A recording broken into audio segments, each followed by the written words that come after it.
हनुमान जी की कथा केवल एक पौराणिक वृत्तांत नहीं, बल्कि शक्ति, बुद्धि और भक्ति के अद्भुत सामंजस्य का जीवंत दर्शन है। हिंदू धर्म ग्रंथों में उन्हें भगवान शिव का 11वां रुद्रावतार माना गया है, जिनका प्राकट्य त्रेता युग में रावण के अधर्म का नाश करने और प्रभु श्री राम की सहायता के लिए हुआ था। हनुमान जी को चिरंजीवी होने का वरदान प्राप्त है, जिसका अर्थ है कि वे आज भी इस पृथ्वी पर सशरीर विद्यमान है, और जहां कहीं भी भगवान राम का संकीर्तन होता है, वहां वे अदृश्य रूप में उपस्थित रहते हैं। जन्म और दिव्य बाल्यकाल। हनुमान जी का जन्म वानर राज केसरी और माता अंजना के घर हुआ था। माता अंजना एक अप्सरा थीं, जिन्हें ऋषि के श्रापवश वानर रूप मिला था। उन्होंने संतान प्राप्ति के लिए वर्षों तक भगवान शिव की कठोर तपस्या की।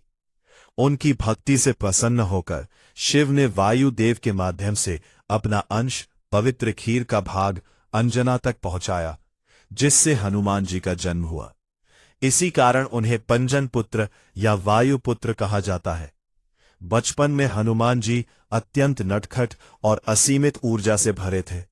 एक सुबह जब उन्होंने सूर्य ताबी को बाखिया को उदय होते देखा, तो उन्हें लगा कि वह कोई बड़ा लाल मीठा फल है। वे अपनी भूख मिटाने के लिए एक ही छलांग में आकाश की ओर उड़ चले। उसी समय राहु भी सूर्य को ग्रसने आया था, जिसे हनुमान जी ने हटा दिया।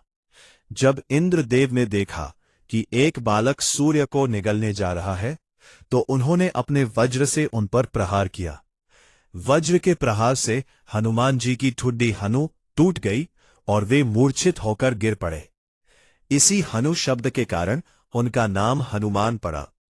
अपने पुत्र की यह दशा देख वायुदेव क्रोधित हो गए और उन्होंने समस्त ब्रह्मांड की वायु रोक दी। जब संसार त्राही त्राही करने लगा, तब ब्रह्मा, विष्णु और अन्य देवताओं ने उन्हें होश में लाया और अजय होने के साथ साथ कई दिव्य वरदान दिए। ब्रह्मा जी ने उन्हें लंबी आयु और अमरता दी, इंद्र ने उन्हें वज्र से अभय किया और सूर्य देव ने उन्हें अपनी किरणों का तेज और वेदों का ज्ञान प्रदान किया। प्रभु श्री राम से मिलन और सुग्रीव की मित्रता। हनुमान जी की शिक्षा सूर्य देव के सानिध्य में हुई। कालांतर में वे वानर राज सुग्रीव के मंत्री बने। जब भगवान श्री राम अपनी पत्नी माता सीता की खोज में भाई लक्ष्मण के साथ ऋष्यमुख पर्वत के पास पहुंचे, तब सुग्रीव को भय हुआ कि कहीं वे बाली द्वारा भेजे गए योद्धा तो नहीं। सुग्रीव ने हनुमान जी को ब्राह्मण वेश में सत्य का पता लगाने भेजा। जैसे ही हनुमान जी ने प्रभु राम को देखा, वे अपने स्वामी को पहचान गए और उनके चरणों में गिर पड़े। यही से हनुमान जी के जीवन का वह अध्याय शुरू हुआ जिसने उन्हें राम भक्त शिरोमणि बना दिया। हनुमान जी ने ही श्री राम की मित्रता सुग्रीव से करवाई और बाली के आतंक का अंत कर सुग्रीव को किष्किंधा का राजा बनवाया। समुद्र लंघन और लंका दहन। माता सीता की खोज में जब वानर सेना दक्षिण के तट पर पहुंचे, तो विशाल समुद्र को देखकर सब चिंतित थे। तब जामवंत जी ने हनुमान जी को उनकी सोई हुई शक्तियों का स्मरण कराया। शक्तियों का भान होते ही हनुमान जी ने विशाल रूप धारण किया और जय श्री राम का उद्घोष करते हुए समुद्र लांघ गए।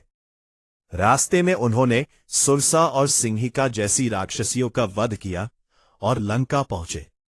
लंका में उन्होंने अशोक वाटिका में माता सीता को खोज निकाला और उन्हें प्रभु राम की मुद्रिका अंगूठी सौंपकर ढांढस बंधाया। जब रावण के पुत्र अक्षय कुमार ने उन्हें रोकने का प्रयास किया, तो हनुमान जी ने उसका वध कर दिया। बाद में इंद्रजीत ने उन्हें ब्रह्मपाश में बांधकर रावण के दरबार में पेश किया। रावण के अहंकार को चुनौती देते हुए जब हनुमान जी ने अपना आसन रावण के सिंहासन से भी ऊंचा कर लिया, तो रावण क्रोधित हो गया और उनकी पूंछ में आग लगाने का आदेश दिया। हनुमान जी ने उसी जलती हुई पूंछ से रावण की स्वर्ण लंका को राख के ढेर में बदल दिया।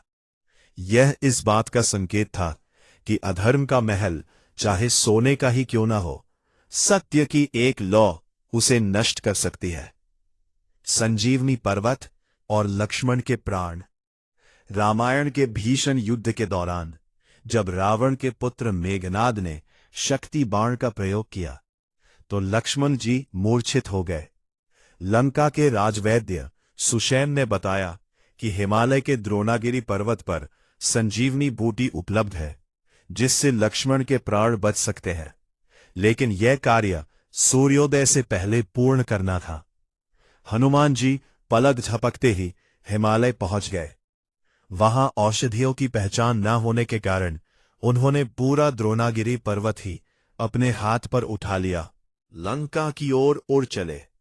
मार्ग में कालनेमी जैसे राक्षसों की बाधाओं को पार करते हुए वे समय पर पहुंचे और लक्ष्मण जी के प्राण बचाए।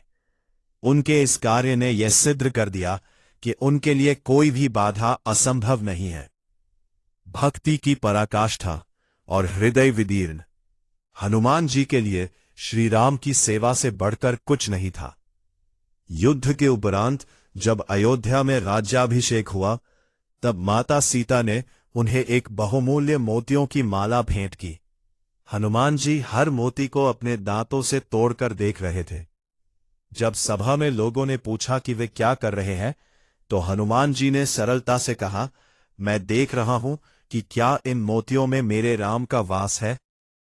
जब लोगों ने उपहास किया कि क्या आपके शरीर के अंदर राम है, तो हनुमान जी ने अपनी उंगलियों से अपना सीना वक्षस्थल चीर कर दिखा दिया। वहां साक्षात प्रभु श्री राम और माता सीता की छवि विराजमान थी। इस घटना ने पूरी दुनिया को दिखाया कि सच्ची भक्ति दिखावे में नहीं, बल्कि रोम रोम में रमी होती है। निष्कर्ष और वर्तमान प्रासंगिकता। हनुमान जी को अष्ट सिद्धि और नवनिधि का दाता कहा जाता है। बुद्धिमानों में अग्रगण्य, बुद्धिमताम वरिष्ठम है। उनकी कथा हमें सिखाती है कि अपार शक्ति होने के बावजूद व्यक्ति को विनम्र और सेवाभावी होना चाहिए। उन्होंने अपनी शक्तियों का प्रयोग कभी स्वयं के लाभ के लिए नहीं, बल्कि दूसरों की रक्षा और धर्म की स्थापना के लिए किया। आज के दौर में हनुमान जी की आराधना मानसिक शांति, आत्मविश्वास और कठिन परिस्थितियों से लड़ने की शक्ति प्रदान करती है।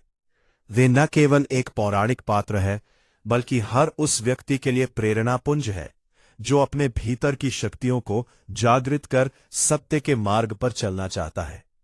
हनुमान चालीसा की पंक्तियां, संकट कटे मिटे सब पीरा, जो सुमिरे हनुमत बलबीरा, आज भी करोड़ों लोगों के विश्वास का आधार है।